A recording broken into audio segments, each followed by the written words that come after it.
इन्होंने विभाग में, और दुख इस बात का है कि हम लोगों को छोड़ के जा रहे हैं। लेकिन मैं इनसे ये उम्मीद करूंगा कि अब तक जितने दिन इन्होंने विद्यालय में दिया है तो थोड़ा बच्चों के लिए और खुद के स्वास्थ्य के लिए भी अच्छा रहेगा कि आकर के थोड़ा बहुत समय ज़रूर हम लोगों के बीच में बिताते रहें, बच्चों को मार्गदर्शन देते रहें। एक दौर था जब विद्यालय में शिक्षकों की बहुत कमी थी, उस समय शिक्षा मित्र का कॉन्सेप्ट आया था और इन लोगों ने काफ़ी विद्यालयों को संभाला।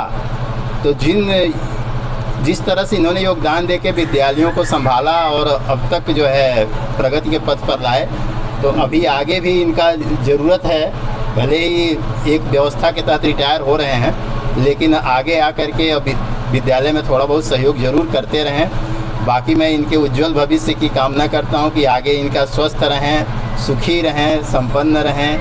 और 15 साल बाद कोई रिटायर होता है, उसके बाद उसका न पेंशन है न कोई आय का स्रोत, कैसे जोड़ जाते हैं?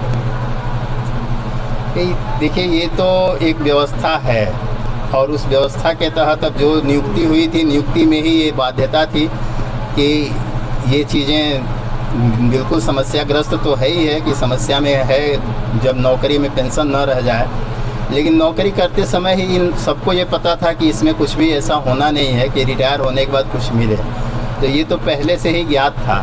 तो इसमें अब हम रिटायर हो रहे हैं और इनका आज से सेवा बंद हो जाए, कैसे ये जीवन अपना यापन करेंगे?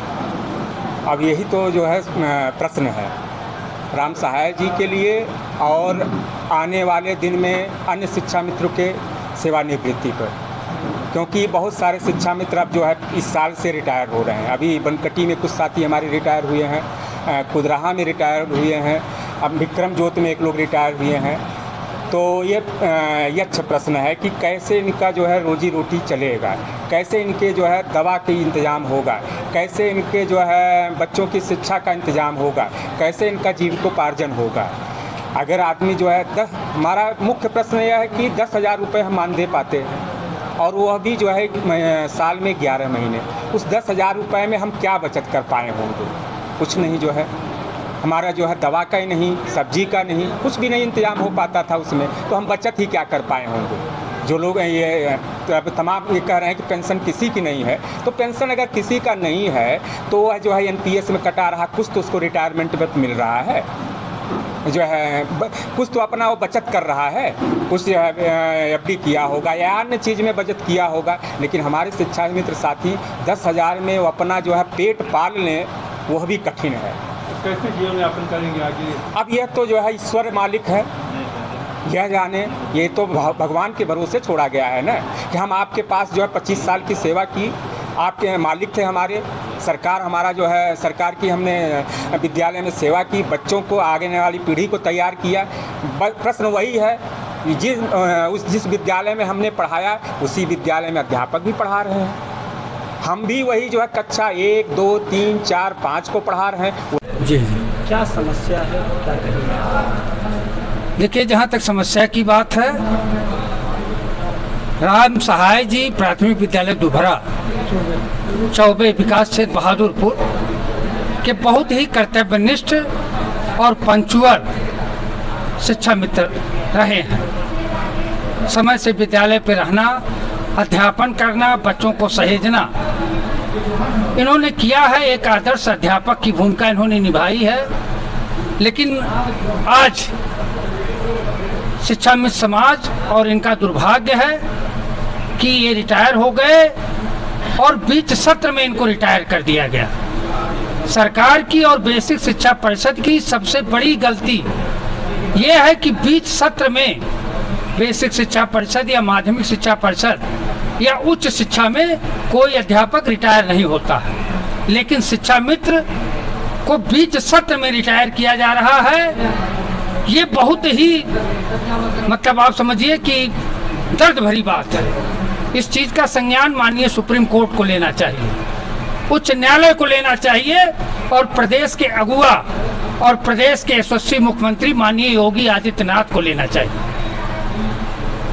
ये बीच सत्र में रिटायर हो रहे हैं। बताइए, जो बच्चे इनके हैं, कल से उनकी पढ़ाई कुछ ना कुछ तो अवरोधित होगी नहीं होगी। इसीलिए सत्र लाभ अध्यापकों को दिया जाता है कि बच्चों का नुकसान ना हो। और रही बात इनकी, तो इनका बड़ा परिवार है, यह अपने परिवार के एकमात्र कमाने वाले सदस्य थे। इनके पास एक बिस्वा जमीन नहीं है, आप पता कर सकते हैं, एक बिस्वा जमीन नहीं है, एक खरीद के खाने वाले व्यक्ति 10,000 में किसी तरीके से अपने 8 परिवार के सदस्यों का जीविकोपार्जन कर रहे थे।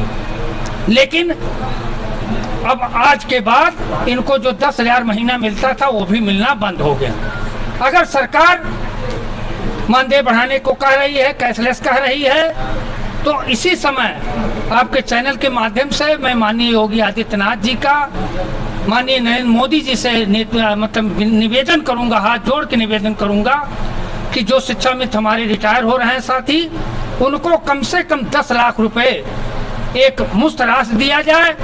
मान लीजिए अगर पेंशन नहीं संभव है, पेंशन तो देखिए अध्यापकों का, कर्मचारियों का बंद कर दिया इस सरकार ने, तो उस पर हम लोग लड़ाई लड़ रहे हैं कर्मचारी शिक्षक, लेकिन शिक्षा मित्र साथी को कम से कम 10 लाख रुपया एक मुफ्त दे दिया जाए कि कम से कम ये कोई रोजी रोजगार कर सके। अब आज के डेट में बताइए, ये 60 साल के एज में कौन काम करेंगे? अब इनका परिवार कैसे चलेगा? इनके पास बच्चियां हैं, उनकी शादी ये कैसे करेंगे? और ये केवल आपको राम सहाय जी दिखलाई पड़ रहे हैं, ऐसे आप मान के चलिए। रिटायर 60 साल पर हम लोगों को रिटायर कर रहे हैं, कुछ लाभ नहीं हम लोगों को मिल रहा है। लाभ आपको मिलता था? हमको मानदेय मिलता था 11 महीने का। अब आप क्या करेंगे? रिटायर हो गए हैं, सरकार की तरफ से कोई? सरकार के तरफ से हमें कोई सहयोग नहीं मिला। 11 महीने का मिलता था, आज से वो भी बंद हो रहा है। अब कुछ हम क्या करें? अब किस तरीके से परिवार का जीवन यापन करेंगे? अब वही सोच रहे हैं कैसे क्या किया जाए, कुछ समझ में नहीं आ रहा है। सरकार से क्या अपील करेंगे?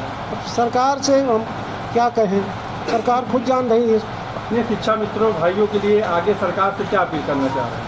हम सरकार इनके लिए क्या करें? सरकार कम से कम 10-20 लाख रुपए दे रिटायर होने पर और भाइयों को, जिससे वो अपना